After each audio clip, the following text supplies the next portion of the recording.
Hi, I've seen this Rebufinni parts and you've always wondered, wow, they seem expensive. If you'd like to check the quality, even check those breathers, CNC and a one piece of alley, all alley. None of your die-cast crap, machine spacers, unbelievable. Livio, I believe his name is, runs this firm. As you can see, this is a Sherrif Star air filter, okay, chopper Sherrif. Very, very cool bit of kit. This particular one for a Mikuni, as you can see, all CNC. This isn't die cast like you know, I won't mention any names, but like most of them.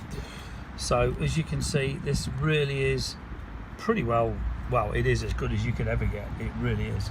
So beautifully made, all CNC, countersunk stainless screws. Just unbelievable quality. I think unbelievable really does sum up the Rebufinni stuff. All made out of one billet piece of alley, or in this case obviously two, and then chromed. But just check the quality of that item. You really don't see stuff like this. These are over 500 quid, but if you see them, you'll understand why.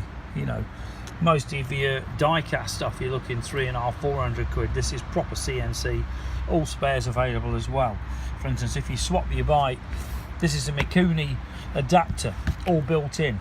Okay, normally you'd have to buy a Mikuni adapter, which would be a cheap bit of die-cast crap, and a rubber O-ring. Okay, this is all machined in, so this basically will bolt straight onto your Mikuni. This particular one here, 93 to 99 Evos. Okay, but if you want quality, Rebufinni is the way to go. If you're interested, give us a bell, 01773 835 666, alternatively customcruisers.com.